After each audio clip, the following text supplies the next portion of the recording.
And so, as I covered in the intro, my first exposure to your work was the 2023 H.P. Lovecraft Film Festival in Mobile, Alabama, near close to my home in Pensacola, Florida, when I saw Don't Bother the Neighbors. And just a very quick recap for those who haven't seen my review. This is Lovecraft Kung Fury, basically. It's awesome. It's funny. The action's hysterical. It's well shot. I mean, just everything about it was good, and it's why I gave it a good review. But I'm curious, in learning about what it is to be in your world, how did you get into that film festival? What's it like to do film festivals? My first exposure to that whole scene was with Let's Leave the Planet, which was our short film just prior to Don't Bother the Neighbors. Actually, only 1 year before. So we've been trying to pump them out. You essentially you film your short, you get it all done, and then you simply apply to these festivals and cross your fingers. You don't get into all of them. That's one thing that I think the first round, at first I took personally. I was like, but this is our masterpiece. Of Let's Leave the Planet. Like, there's aliens. What's not to love? This is a great short film. But I think it was actually a bit of a learning experience to do that first year of festivals. And I realized that festivals are choosing our film based on a theme, not whether it's good or bad. So here's a great example. In Let's Leave the Planet, there's a very distinctive shot of the moon. Like, it's clear this is the moon. And we went to one festival. We didn't know this going in, but when we got there, they announced that the theme of the year was the moon. And all of the short films, and they were eclectic. They were not all sci-fi or comedy or anything. They all featured the moon in some way. And it dawned on me on that festival, I was like, this is probably more of a theme in other festivals than I thought. Whether, there certainly are festivals that maybe lean more towards dramatic or Oscar-worthy short films or something like that. But then there's some that are just as simple as we saw the moon, or our theme was the moon, and your short had the moon in it. And so you got in. And we realized, okay, so let's put aside any insecurity of whether our short is good or not. This is kind of how this scene works. So with Don't Bother the Neighbors, to bring it back to your question, when we went into the festival scene this year, we were hyper-focused. And we are still hyper-focused when we apply. It's not just general, we throw it into Manhattan International Film Festival and all that, because what we're looking for now is, where is there a theme, or where is there something that this fills a specific niche that this festival is looking for? So we applied to a creature feature film festival, which is a very distinctive creature monster in our short film.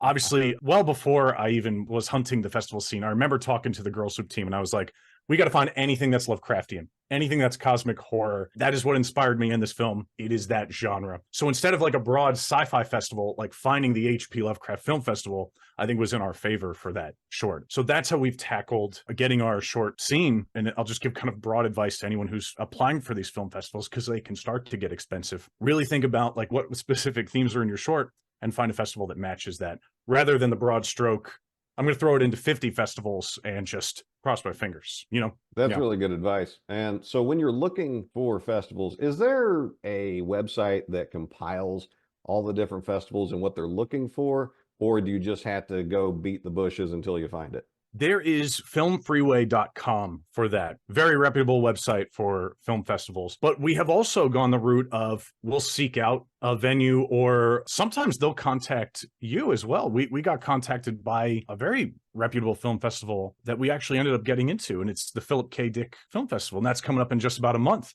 So we're so excited about that. But they ended up reaching out to us. They were like, we've heard about your short. Would you like to apply? So I would say the standard route is to check out filmfreeway.com, but then also nothing wrong with just going to the official websites and applying through their means as well. That's fantastic. And for writers out there, I use horrortree.com. It says Horror Tree, but it's these people that aggregate all the calls for short stories, novellas, whatever, put the key details, the announcements in it, and I've gotten 4 or 5 short stories published out of that.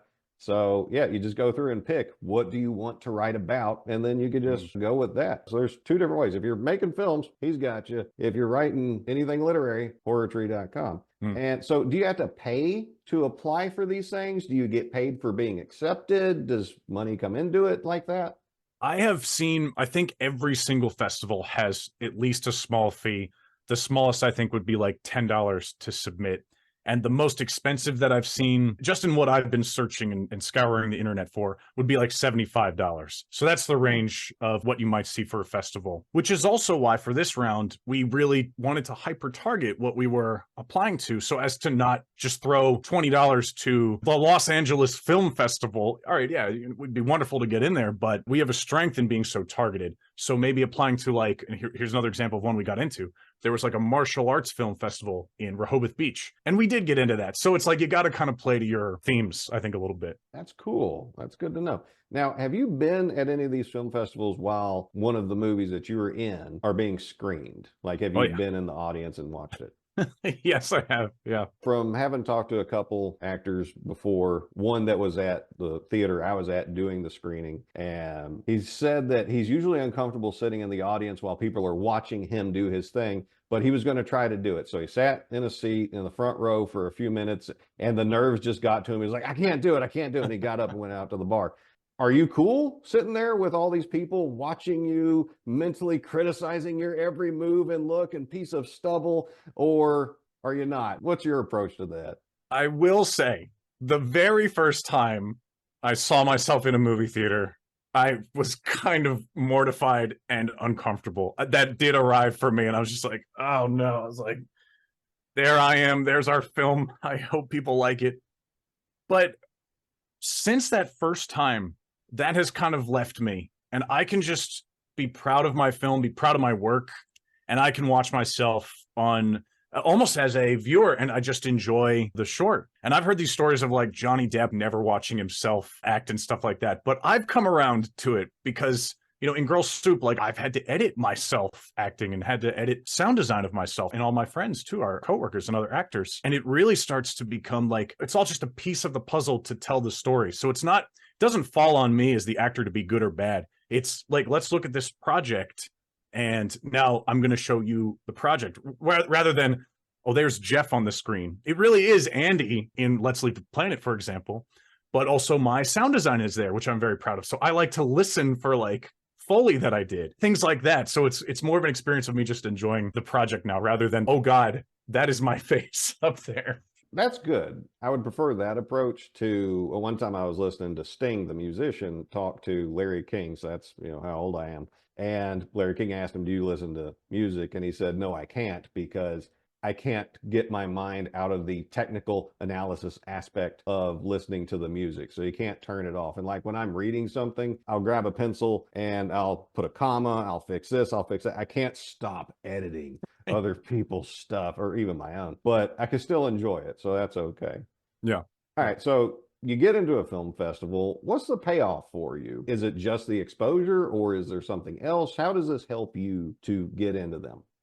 It is the best way to network for not only the immediate project that you're showcasing or yourself as a filmmaker, and I've met wonderful filmmakers at these film festivals, but I've also found, and we consciously kind of thought of this with Don't Bother the Neighbors. If you start meeting these film festival curators for your next project that's coming up, there's always a conversation about what's coming up, both in like a Q&A, but also like at the bar too. And there's then an opportunity to be like, oh, we would love to showcase your next project coming up. And we do have a feature film as our next project after Don't Bother the Neighbors. It has its full run, and that's called Out in the Light. Here's just a great example. We mentioned that to the HP Lovecraft Film Festival, and they also curate the Portland Horror Film Festival. And they were like, send that to us. We'd be interested in checking that out. That is what I've noticed is the payoff of film festivals. It's all about that networking side. And then also meeting, you know, someone like you, Stephen, who's just a fan and just is like, let's just chat film for a second. Let me chat this world. It's all part of when you get into a film festival.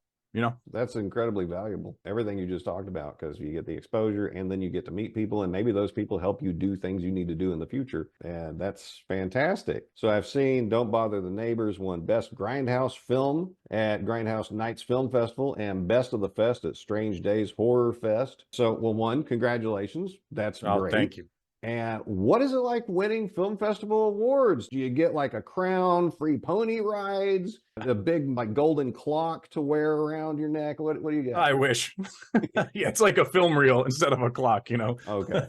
That's still cool. Yeah, yeah. First, I want to say it's like absolutely bananas that we've won anything. I know everyone says this, but it's like I never win anything in my life. And even when I made Don't Bother the Neighbors and I was finally finishing editing and everything, I asked Michael and Julia, other Girl Soup team members, is anyone going to like this? Is this bad? I had such insecurity about it. They truly had to be that voice in the room that was like, Jeff, it's great. Stop. People are going to dig it, especially if they dig the genre.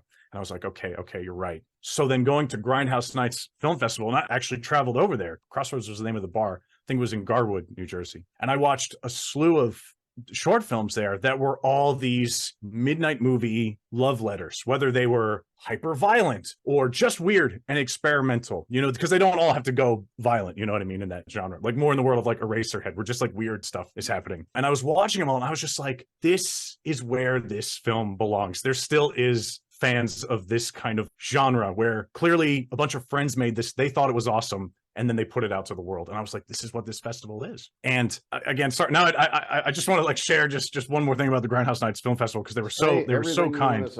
We're here to listen to you. Oh, thank you. The curator, after Don't Bother the Neighbors played, and I believe one other short played, so it was back to back, we closed the festival. He came up on stage and he was like, those last two shorts, guys, that is why I made this festival. I love midnight movies. These movies are love letters to the 80s, when I used to, like, in New York, go to Times Square and see movies like this.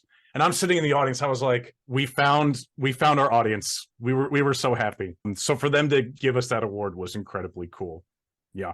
I'm even more happy for you now that you won it, that you got that sizzle to your victory steak. It was really cool. Because I could feel that in my heart, because I'm a big fan of that type of movie too. I always have been. And my wife, she's extensively versed in film and literature, but if production values aren't to a certain level, she's not going to like it. Whereas I am incredibly forgiving. The production values could be the worst in the world, but as long as I can see that creative spark, that passion, I don't care what it looks like or how bad the acting is, I can enjoy what it's giving me. And yes, I think a lot of people miss things that they might enjoy because it's not as shiny or it's not as high res, whatever.